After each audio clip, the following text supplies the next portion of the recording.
सी। तो सबसे पहले स्पेशल केसेस में हम बेटा बात करेंगे टाइम ऑफ फ्लाइट के बारे में। पहले हम बात करेंगे टाइम ऑफ फ्लाइट के बारे में। टाइम ऑफ फ्लाइट, अब जरा इसको आप ध्यान से समझेंगे कि टाइम ऑफ फ्लाइट का जो फार्मूला है, जैसे हमने आपसे बात किया in general, t is equal to 2u sine theta by g. 2u sine theta by g. अगर आपसे पूछा जाए कि पहला पॉइंट अब बात करते हैं टाइम पीरियड कब मैक्सिमम होगा। अगर हम बात करेंगे, अगर हमारा टाइम मैक्सिमम होने की बात करें कि हमारा टाइम अगर मैक्सिमम हो टाइम ऑफ फ्लाइट, तो हमारे यहाँ पे वेरिएबल कौन है? साइन थीटा वेरिएबल है बेटा। अगर हम वेलोसिटी को कांस्टेंट रखते हैं तो हमारा वेरिएबल कौन है? थीटा। दैट मीन्स हमारा जो साइन थीटा होना चाहिए है ना, साइन थीटा मैक्सिमम होना चाहिए। तो sine theta has to be maximum, और साइन थीटा की जो मैक्सिमम वैल्यू होती है कितनी होती है? 1। तो उस समय थीटा कितना होता है? 90 डिग्री होता है। इसका मतलब अगर थीटा 90 डिग्री होगा तो टाइम पीरियड मैक्सिमम होगा, तो टाइम ऑफ फ्लाइट मतलब मैक्सिमम होगा। तो टाइम ऑफ फ्लाइट कितना जाएगा बेटा? 2u sine 90 upon g. मतलब टाइम मैक्सिमम की वैल्यू कितनी आ जाएगी? टी मैक्सिमम की वैल्यू कितनी आएगी बेटा? टी मैक्सिमम की वैल्यू आ जाएगी 2u by g. This is the maximum time of flight for a particle. अब इसका क्या मतलब हो गया है ना, थीटा के 90 होने का क्या मीनिंग है, जरा उसको भी हम समझते हैं। देखो, अगर आपका प्रोजेक्टाइल जनरली जो होता है, हम उसको जब प्रोजेक्ट करते हैं किसी एंगल थीटा पर, तो उसको हम इस तरीके से लिखते हैं कि ये मेरा एंगल थीटा है और ऐसे प्रोजेक्टाइल जाएगा। अगर आप थीटा को 90 कर देते हैं, इसका मतलब प्रोजेक्टाइल आपका वर्टिकली ऊपर की तरफ है। थीटा 90 होने का क्या मतलब है? मतलब थीटा आपका कंप्लीटली आके यहाँ पे हिट करेगा, है ना। थीटा 90 हो जाएगी, इसका क्या मतलब हुआ कि जो प्रोजेक्टाइल है ना प्रॉपरली इस तरीके से मूव करेगी यहाँ पे, मतलब पार्टिकल सीधे u वेलोसिटी से ऊपर जाएगी और फिर नीचे आएगा। तो थीटा 90 होने का ये केस है। मतलब यहाँ पे थीटा की वैल्यू कितनी? 90। तो यहाँ पे जो टाइम पीरियड होगा t is equal to 2u by g आ जाएगा। टाइम पीरियड 2u बाई जी होने का क्या मतलब हुआ?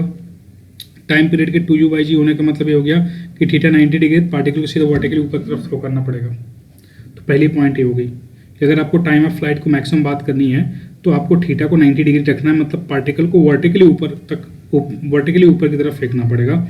मतलब उसका हॉरिजॉन्टल कोई कंपोनेंट नहीं होगा।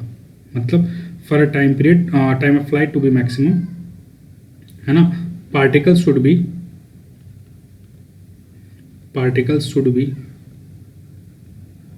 projected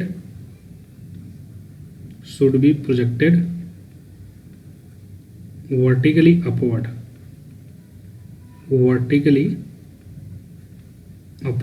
पार्टिकली, है ना, वर्टिकली अपवर्ड की तरफ उसको प्रोजेक्ट होना पड़ेगा। Particles should be projected vertically upward. तो बेटा सेकेंड पॉइंट की बात करते हैं। सेकेंड पॉइंट में हम कंप्लीमेंट्री एंगल की बात करते हैं। फॉर कंप्लीमेंट्री एंगल,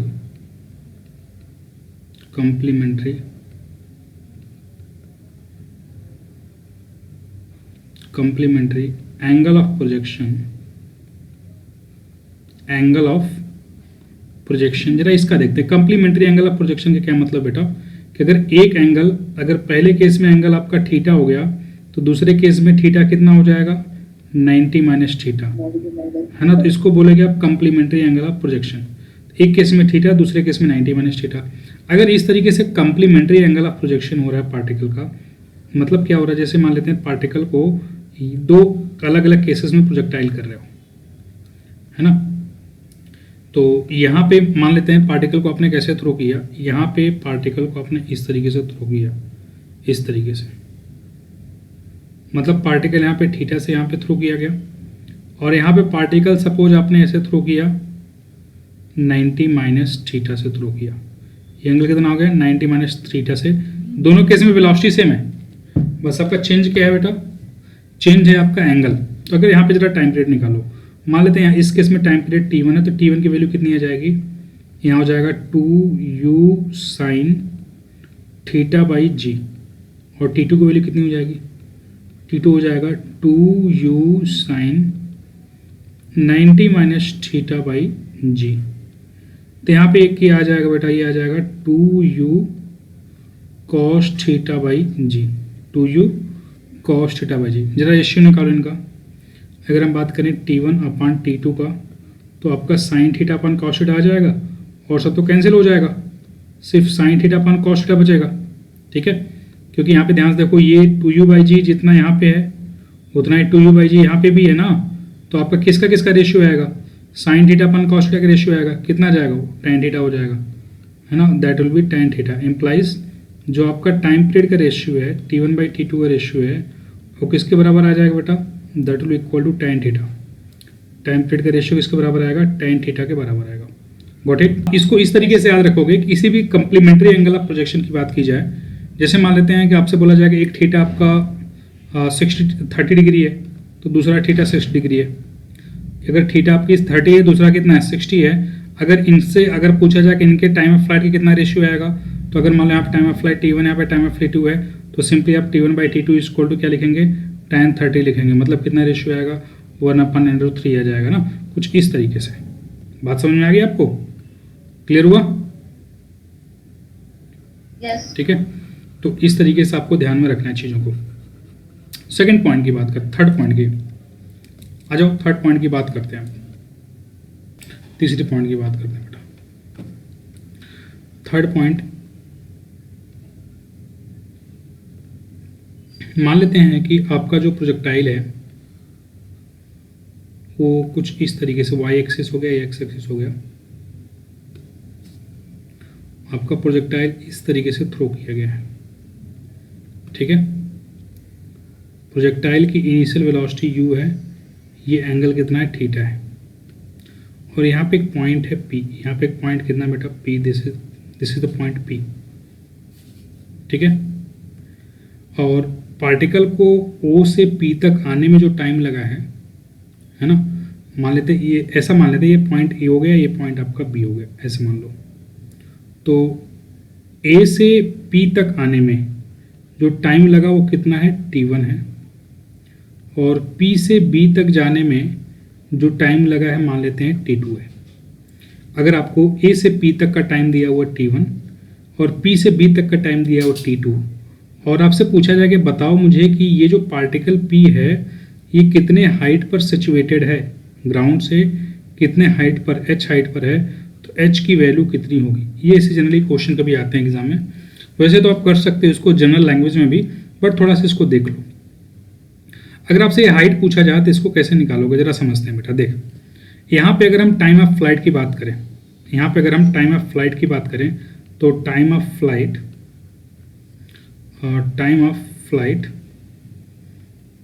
है ना, कितना आ जाएगा, time of flight capital T is equal to T1 plus T2 के बराबर आएगा। जितना टोटल टाइम लगा A से P तक का टाइम प्लस P से B का टाइम ऑफ फ्लाइट हो गया। मतलब T1 प्लस T2 की वैल्यू कितनी हो गई बेटा, टाइम ऑफ फ्लाइट मतलब 2u साइन थीटा बाई जी हो गया, 2u साइन थीटा बाई जी हो गया। ये टाइम ऑफ फ्लाइट की वैल्यू मतलब T1 प्लस T2 की वैल्यू। इसको आप इक्वेशन नंबर 1 मान लो, इसको आप इक्वेशन नंबर 1 मान लो, या फिर आप यहीं से एक काम करो, ऐसे रुक जाओ, यहीं पे काम करो, यहाँ से साइन थीटा की वैल्यू निकालो। तो अगर यहाँ से u साइन थीटा की वैल्यू निकालोगे तो u साइन थीटा की वैल्यू आ जाएगी g/2 T1 plus T2। u sine theta will be g/2 T1 plus T2। देखो यहाँ से implies u sine theta is equal to g/2 T1 plus T2। अब अगर हम h हाइट की बात करें तो h हाइट की हम कैसे बात करेंगे, एज पर, अब देखो हम क्या कर रहे हैं, एज पर इक्वेशन ऑफ मोशन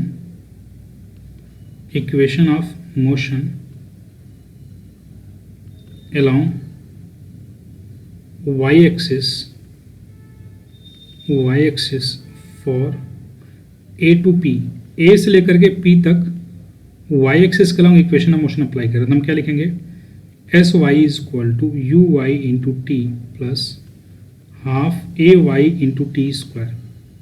तो एस वाई कितना हो जाएगा बेटा, ए से लेकर के पी तक वर्टिकल डिस्प्लेसमेंट कितनी आ जाएगी, एच आ जाएगी, है ना। अब इनिशियल वेलोसिटी कितनी है, यू, अब देखो वर्टिकल मोशन कितना हो जाएगा, इनिशियल वेलोसिटी कितनी हो जाएगी, यू साइन थीटा, और जनरल वेलोसिटी कितनी हो जाएगी, यू कॉस थीटा। तो कितना हो गया बेटा आपका you sign theta into t plus half, acceleration कितना है वर्टिकली आपको पता है, एक्सेलेरेशन आपका माइनस जी नीचे की तरफ है, टाइम ऑफ फ्लाइट सारे क्वेश्चन आप की हो, कितना आ गया -g/t²। ठीक है, अब यहाँ पे टाइम कौन सा हो गया बेटा, यहाँ तक का जो टाइम है वो टाइम है t1, तो यहाँ पे भी आप t1 लिखोगे, यहाँ पे भी आप t1 लिखोगे। थोड़ा और सॉल्व करते हैं। देखो अब यहाँ जरा देखो u sin थीटा की वैल्यू कितनी है, u sin थीटा की वैल्यू कितनी है g/2 t1 + t2। तो u sin थीटा की जो वैल्यू है उसको लिख लो आप यहाँ पे g/2 t1 + t2 × t1, क्योंकि u sin थीटा की वैल्यू कितनी है g/2 t1 + t2 × t1 है, और यहाँ पर जाएगा माइनस बाहर निकाल लो, हाफ g t1²। अब इसको ओपन करो, देखो ये हो जाएगा हाफ t1 से मल्टीप्लाई करो, कितना हो जाएगा हाफ g t1² हो जाएगा यहाँ पे, प्लस जब इससे मल्टीप्लाई करो कितना हो जाएगा g/2 t1 t2, और यहाँ पे माइनस क्या है हाफ g t1²। तो यहाँ से हाफ g t1² बेटा कैंसिल आउट हो जाएगा, और जो h की वैल्यू आ जाएगी वो आ जाएगी हाफ g t1 t2। तो ये अपने माइंड में रखना, डायरेक्ट क्वेश्चन आते हैं, आपको सॉल्व करने में से क्वेश्चन में ज़्यादा टाइम लगता है, तो अगर फार्मूला याद आपको है तो बड़ा आसानी से आप इजीली इसको कर पाओगे। मतलब अगर h हाइट पे आपको इसके पहले का टाइम t1 है, बाद के टाइम t2 है, और ये हाइट पूछा है आपसे, तो सिंपली आप फार्मूला अप्लाई करेंगे हाफ g t1 t2, किसके लिए, प्रोजेक्टाइल मोशन के लिए, राइट। आई होप ये पॉइंट आपको समझ में आ गया होगा। तो ये 3 पॉइंट हैं जो आपके टाइम ऑफ फ्लाइट के स्पेशल केसेस में आते हैं, इनको आप अच्छे से अपने माइंड में फिट कर लेना। नाउ हम इसके बाद बात करेंगे मैक्सिमम हाइट के स्पेशल केसेस के बारे में।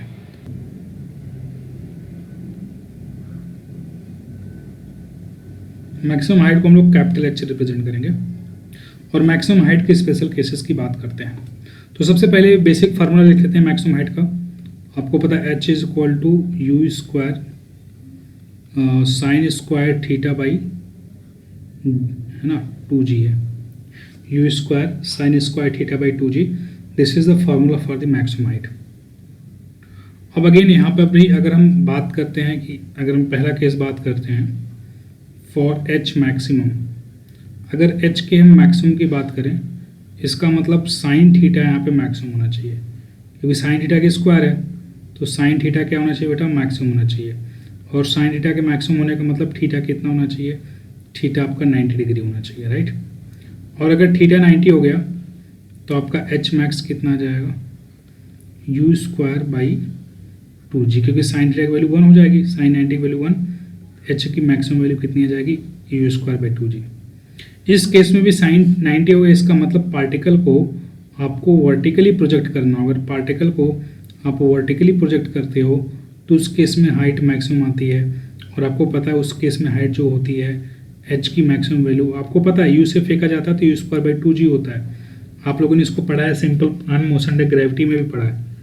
तो ये प्रोजेक्टाइल मोशन का स्पेशल केस है। अगर आपको मैक्सिमम हाइट लेना है तो आपको बॉल को सीधे ऊपर की तरफ फेंकना पड़ेगा, ठीक है, बॉल को सीधे ऊपर की तरफ फेंकना पड़ेगा if you want to have the maximum height of the particle, right.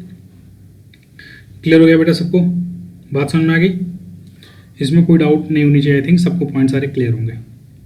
अब सेकंड केस बात करते हैं for complementary angle of projection. Second case की बात करते हैं for complementary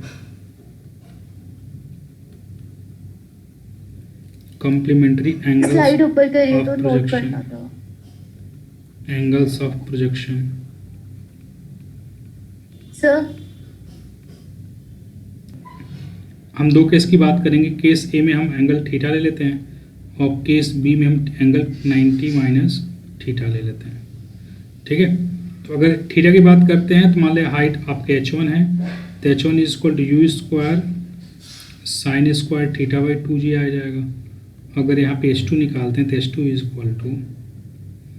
u² sin² 90 - θ/2g आएगा। इसको सॉल्व करोगे तो कितना आ जाएगा, u² sin θ cos θ, तो sin² θ का cos² θ आ जाएगा, sin 90 - θ का होल स्क्वायर का cos² θ आ जाएगा बाई 2g। अगेन यहाँ पे जब आप h1/h2 निकालते हो तो कितना आएगा, ये sin² θ अपॉन cos² θ आएगा, that is equal to tan² θ। मतलब क्या हो गया बेटा, इम्प्लाइज अगर h1 h2 का रेशियो आप निकालते हो तो इसकी वैल्यू कितनी आती है, इसकी वैल्यू आती है tan स्क्वायर थीटा। किस केस में, कंप्लीमेंट्री एंगल के केस में, है ना, प्रोजेक्टाइल मोशन में। Got it everyone. देखा था कि जब कंप्लीमेंट्री एंगल ऑफ प्रोजेक्शन के लिए टाइम पीरियड का रेशियो कितना था, tan थीटा था, और मैक्सिमम हाइट का रेशियो कितना है, tan स्क्वायर थीटा है। तो ये छोटी छोटी चीज़ें जिसको आप थोड़ा ध्यान में रखो, है ना, क्योंकि ये सेट क्वेश्चन डायरेक्ट आपका बहुत आसानी से हो जाता है। आपको दो कंप्लीमेंट्री एंगल, मान लो एक एंगल दे दिया 30 डिग्री, दूसरा एंगल दे दिया 60 डिग्री, तो जो टाइम पीरियड का रेशियो होगा T1/T2 वो कितना आया था, tan थीटा आया था, और H1/H2 का जो रेशियो आया था कितना था बेटा, वो आपका tan स्क्वायर थीटा आया था। ध्यान रखना यहाँ पे थीटा ये वाला एंगल है, मतलब पहला वाला एंगल, उसके टाइम पीरियड T1, ठीक है, इस हिसाब से हम बात करेंगे। ओके सर जो छोटा वाला एंगल है उसको थीटा लेंगे? नहीं, यहाँ पे आपको छोटा वाला एंगल नहीं लेना है बेटा, ध्यान रखना यहाँ पे जिसको, अगर आप इसको थीटा लेते हो तो इसके लिए जो टाइम पीरियड होगा ये आपका T1 हो जाएगा, ठीक है, और ये इसके लिए कितना हो जाएगा, T2 हो जाएगा। लेकिन अगर आप इसको थीटा एज्यूम कर रहे हो तो इसका टाइम पीरियड T1 हो जाएगा और इसका टाइम पीरियड T2 हो जाएगा। तो आपको देखना पड़ेगा जिसको आप थीटा एज्यूम करोगे उसका टाइम पीरियड T1 होगा, और जिसको 90 माइनस थीटा एज्यूम करो उसका टाइम पीरियड T2 हो जाएगा। उस हिसाब से आपको लेना है, राइट। Okay, got it. अब आगे चलते हैं बेटा, देख अब हम सेकंड केस की बात करते हैं। दोनों केसेस कंप्लीमेंट्री एंगल का हो गया, मैक्सिमम हाइट केस हो गया। तो यहाँ पे आपकी मैक्सिमम हाइट के दो ही केस आते हैं। तो यहाँ पे आप एक चीज़ और मेंशन कर लो कि ये केसेस तब होल्ड होंगे जब दोनों की वेलोसिटी सेम होगी, तभी तो ये आपका कटेगा, u²/2g तभी कैंसिल आउट होगा ना, जब दोनों की वेलोसिटी सेम है। तो ये कब केस सेम होगा, when velocity is same, when u is same. Only आप किसको वेरी करा रहे हो, ओनली आप थीटा को वेरी करा रहे हो, तब ये केस होल्ड करेगा। अगर u सेम नहीं होगा तो ये केस होल्ड नहीं करेगा। चलो नाउ हम थर्ड केस की बात करते हैं बेटा, रेंज की। रेंज के केस में काफ़ी इंटरेस्टिंग स्पेशल केसेस हैं, उसके बाद हम थोड़ा डिटेल में बात करेंगे। तो हम नेक्स्ट बात करें रेंज आर। अगर रेंज की बात करो, जैसे आपका आर का बेसिक फार्मूला होता है u² sin 2θ/g। अगर यहाँ से हम आर मैक्सिमम की बात करें, मतलब sin 2θ आपका मैक्सिमम होना चाहिए।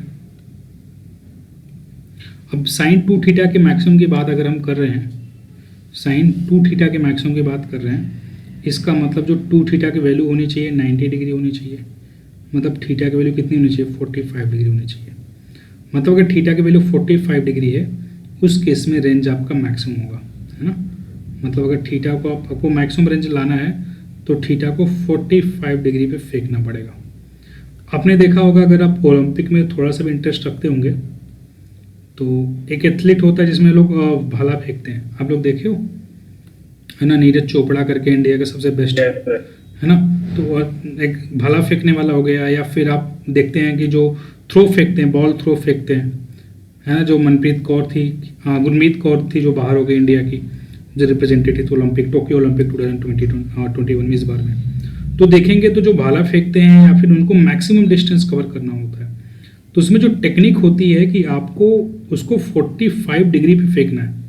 जो 45 डिग्री पे मैक्सिमम वेलोसिटी से फेंक पाएगा, है ना, उसी का रेंज मैक्सिमम आएगा। तो सिंपल से इसके पीछे एक साइंस है, एक टेक्निक होती है जिसको आप बोलते हो कि 45 डिग्री पे रेंज मैक्सिमम आएगा। तो उस भाले को आपको बहुत ऊपर फेंकोगे तो इधर ही रह जाएगा, और ज़्यादा करोगे तो 45 के नीचे रह जाएगा, लेकिन 45 पे फेंकोगे तो उस केस में रेंज आपका मैक्सिमम आता है। तो जरा सा मैक्सिमम रेंज की भी बात कर लेते हैं। मैक्सिमम रेंज आता कितना है, तो मैक्सिमम रेंज आता है बेटा, अगर देख ध्यान से अगर करेगा इसको, तो u²/g इंटू sin 2θ। sin 2θ मतलब sin 2 इंटू 45 डिग्री, मतलब आपका कितना जाएगा, u²/g। u²/g आपका आंसर आ जाएगा जो मैक्सिमम रेंज आएगा। मतलब जितने ज़्यादा वेलोसिटी से फेंकते हैं 45 डिग्री पे उतना ज़्यादा आपका रेंज आएगा। तो मतलब आपके एंगल की बात की जाए, एंगल आपका 45 डिग्री होना चाहिए, ठीक है। इस चीज़ को आप लोग ध्यान में रखो। दूसरी चीज़ करेंगे, this was the first case. तो आप ध्यान रखेंगे कि अगर रेंज को मैक्सिमम फेंकना है तो थीटा 45 डिग्री होना चाहिए। दूसरा केस की बात करते हैं, for complementary angle of projection, for complementary angle of projection, complementary angle of projection। अगर कंप्लीमेंट्री एंगल का प्रोजेक्शन कर रहे हैं तो क्या होगा, देखो। तो पहले हम ए की वैल्यू ले लेते हैं थीटा, बी वाला हमारा केस ले लेते हैं 90 माइनस थीटा। तो R is equal to u square sine square theta upon g. यहाँ पे R is equal to u square theta था सर, ये सर साइन 2 थीटा, यहाँ पे बेटा 2 थीटा होगा, रुक जाओ बाय मिस्टेक मैंने लिख दिया sine 2 theta, sine 290 minus theta by g. ठीक है, अगर साइन 290 माइनस थीटा की बात करते हो, जरा देखो इसको क्या लिख लो, है ना। एक काम करते हैं, इसको हम ओपन कर लेते हैं ना। आपको पता है कि जो साइन 2 थीटा होता है वो 2 times of sine theta into cos theta आता है। तो मैं इसको थोड़ा ओपन कर लेता हूँ। मैं इसको क्या लिख रहा हूँ, u square 2 into sine 90 minus theta into cos 90 minus theta upon g. मैंने इसको ओपन कर लिया, राइट।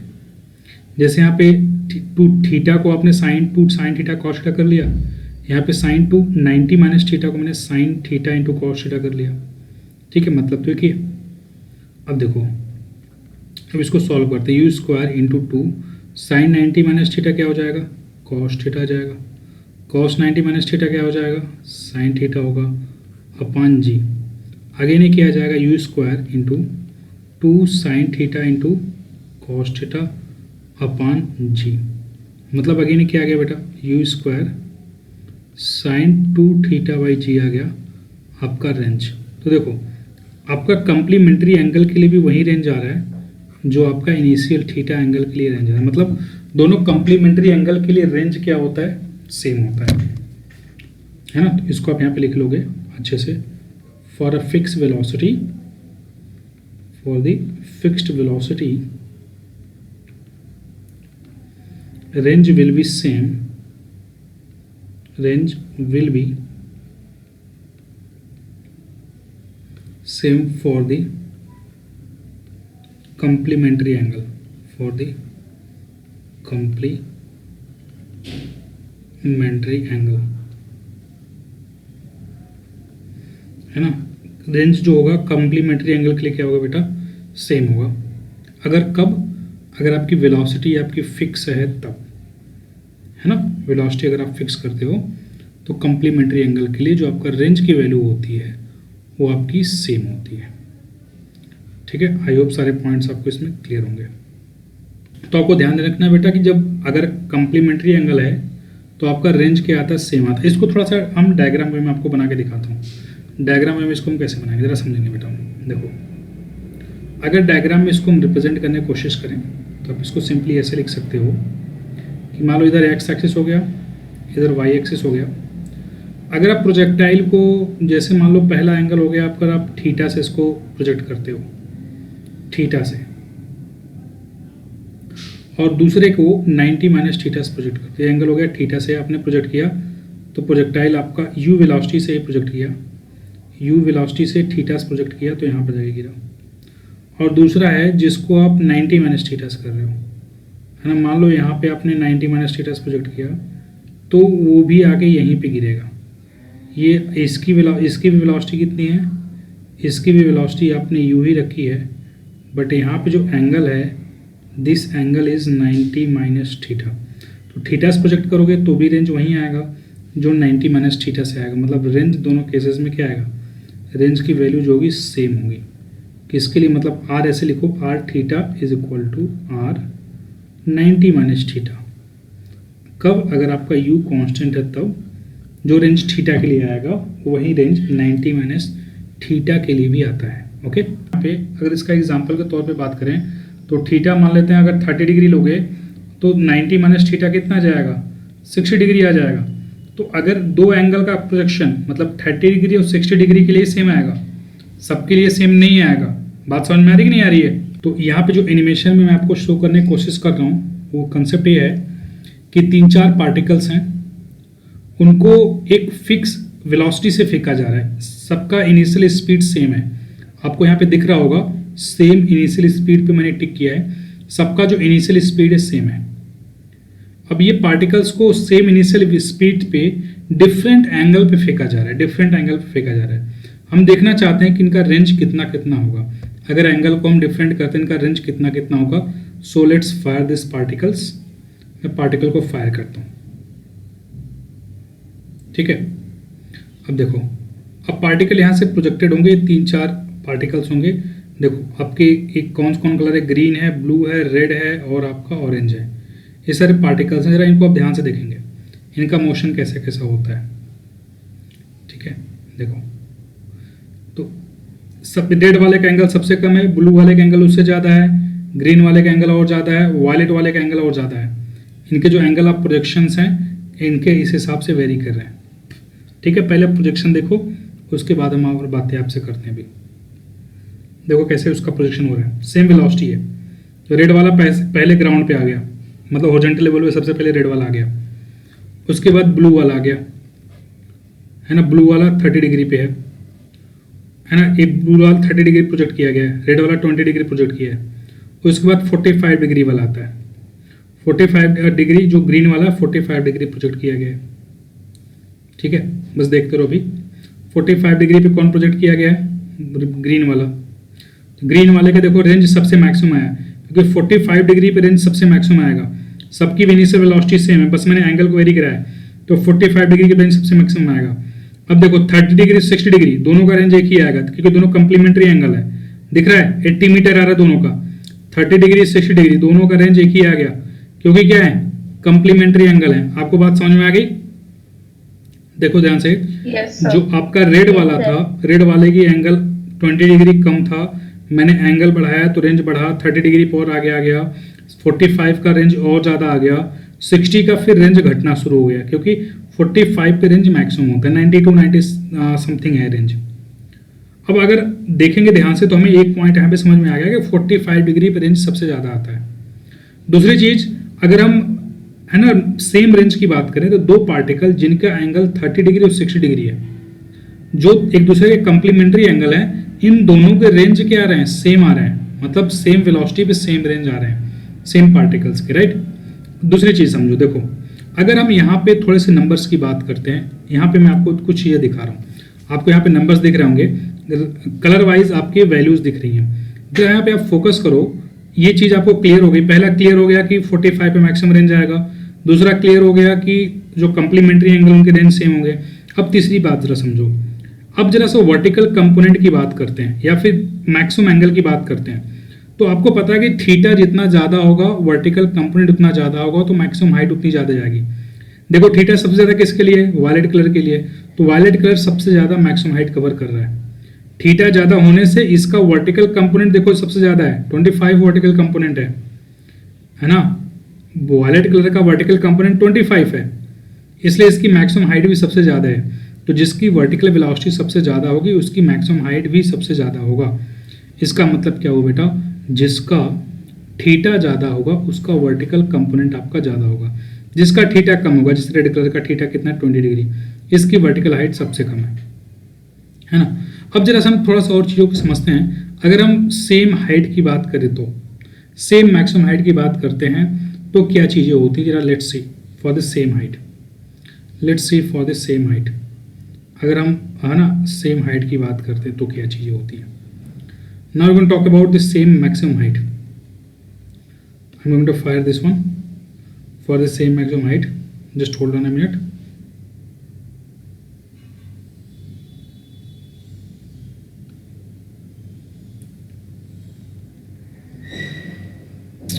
पार्टिकल को मैं फायर कर रहा हूँ यहाँ से, ये फायर होना शुरू हो गए। हम मैक्सिमम हाइट सबका सेम करने की कोशिश कर रहा हूँ, देख रहा हूँ कि वेलोसिटी और उन सब का क्या रेशियो रहता है। मैं नंबर भी आपको रिप्रेजेंट करता हूँ, यहाँ पे नंबर भी आपको दिख रहे होंगे। चलिए देखोगे ध्यान से, पहले आप मोशन का ध्यान समझो।